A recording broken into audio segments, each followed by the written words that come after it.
Music. We are the best. The Integrity Station.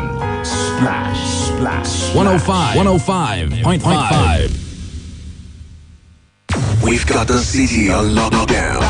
Got my own city that I hold down. We are Splash 105.5. Where else? It's Splash 105.5.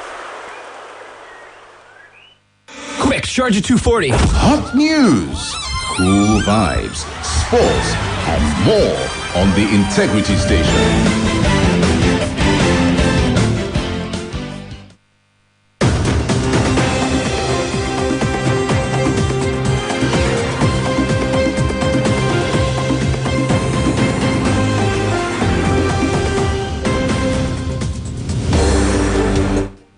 A very good morning to you. Welcome to the very first edition of Business Splash for this week on Splash 105.5 FM.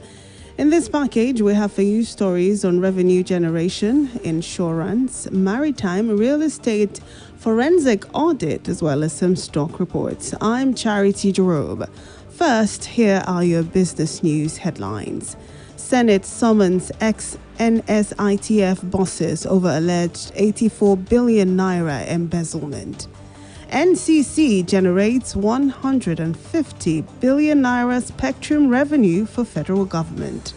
Nigerian Insurers Association boss seeks more relevance for industry, and Lagos Shippers Association seek new policy. Details of these and more coming shortly. The Senate has summoned former managing directors of the Nigeria Social Insurance Trust Fund over alleged missing financial documents in the agency. The former NSITF bosses are expected to appear before the Senate Public Accounts Committee on Tuesday. The chairman of SPAC, Senator Matthew Oragide, at the last meeting of his panel on Thursday, said 50 queries were issued against the NSITF officials by the Office of the Auditor General of the Federation. Oragide said the ex-NSITF bosses were being invited following the failure of the officials of the agency to respond to the queries of the Auditor General of the Federation regarding some alleged financial infractions. The senator added that the committee discovered that the agency was unable to present any financial document relating to the issue raised by the committee. The Nigeria Communications Commission, NCC, has generated 150 billion naira spectrum revenue for the federal government between January and May. The revenue exceeded NCC's 36 billion naira projected revenue from spectrum license fees for 2021.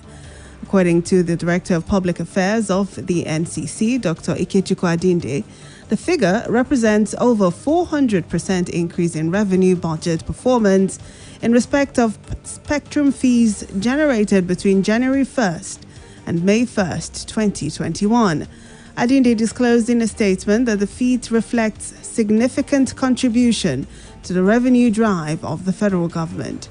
He said the revenue has been remitted to the federal government in line with the provisions of the Nigeria Communications Act (NCA) 2003, which mandates the Commission to remit proceeds from spectrum resources wholly into government's Consolidated Revenue Fund (CRF).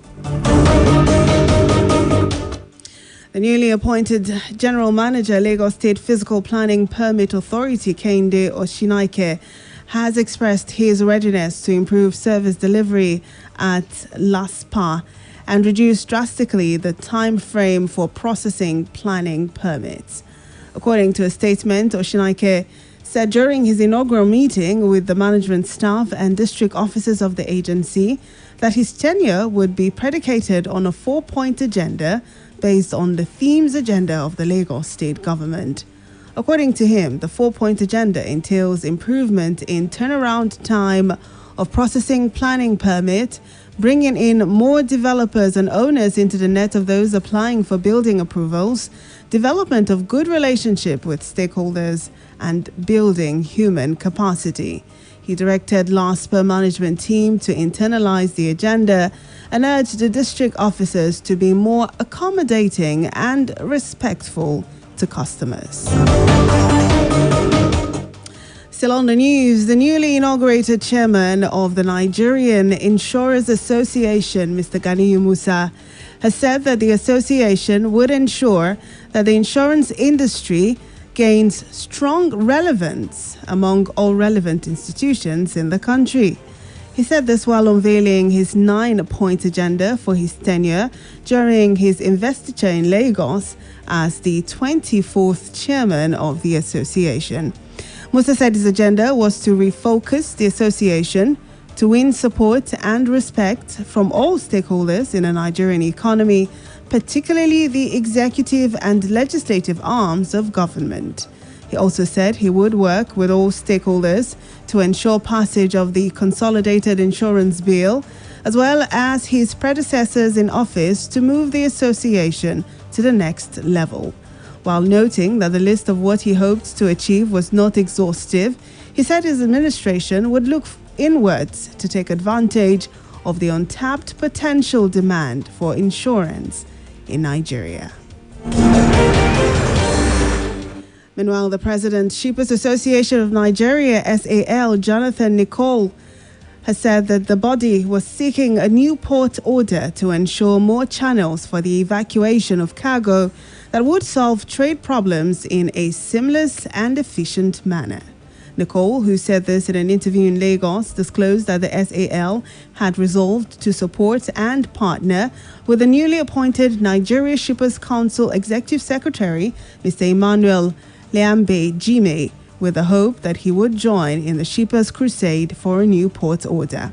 Nicole noted that the inauguration of the National Shippers Association of Nigeria had coincided with the appointment of the new chief executive of the NSC, and SAL would offer their unflinching support and cooperation to the new officers to bring forth a new dawn in the maritime sector through a new port order. He assured that SAL would also endeavor to bring about peaceful coexistence in the maritime sector through dialogue together with the national body as laid down by the NSC. The Niger Delta Development Commission, NDDC, has revealed that the field forensic audit exercise in Rivers and Delta states, as directed by the President, Muhammadu Buhari, to ascertain the performance of the Commission from 2001 to 2019, is 80% complete. This was disclosed by the NDDC State Director, Rivers State Barrister George Ero, and his Delta State counterpart, Engineer Emmanuel Audu, in a meeting with newsmen where they confirmed that forensic auditors have captured activities at various project sites in Rivers and Delta states. Barrister Ero revealed that Rivers State, which is made up of 23 local government areas, has over 3,000 projects listed, making up 35% of the Commission's project portfolio, while Delta State has over 2,000 projects listed, and 1/3 of the projects are located in the coastal areas. The Securities and Exchange Commission, SEC, has issued an interoperability and financial infrastructure link framework among central securities depositories to enhance the efficiency of trading, settlements, and aligning the market with international best practices. SEC said in a statement that the issuance of the framework was essential as the Nigeria capital market had witnessed significant growth in the last few years in size, participation, and tradable instruments. The regulator said it had impacted the market structure in composition and interconnectedness. It said, consequently, interoperability arrangement has become necessary in order to enhance the efficiency of trading and settlement functions, as well as align the market with international best practices. Well, it's time now to link with Femi Ojo for stock exchange reports. Good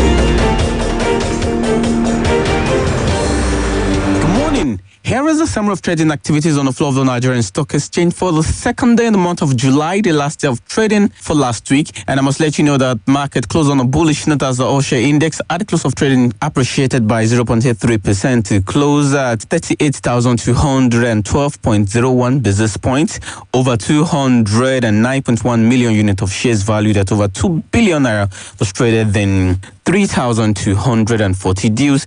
And we have the equity capitalization at the close of trading appreciating, closing at over 19.9 trillion naira. And look at the top three gainers. We have NASCAM topping that pack, gaining 140 kobo to close at 15.75 kobo. Ikeja Hotel gained 14 kobo to close at 160 kobo. And Daj again 80 kobo to close at 9.20 kobo. For the decliners, we have UPL topping that pack, losing 15 kobo to close at 152 kobo. Lancashire lost 7 kobo to close at 85 kobo, and FCMB lost 25 kobo to close at 3.10 kobo. For the major players, we have Wema Bank top on the pack, trading over 36 million units of shares.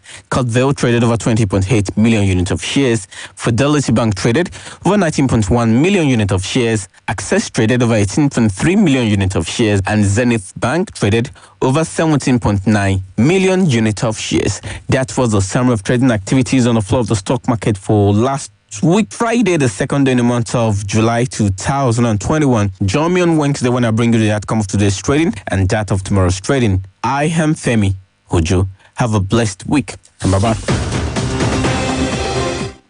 Well, thanks, Femi. And that's it on Business Splash for today. Join us again on Wednesday for another fresh episode. I'm Charity Jerome. Good morning and thank you for listening. Quick, Charger 240. Hot news, cool vibes, sports, and more on the Integrity Station.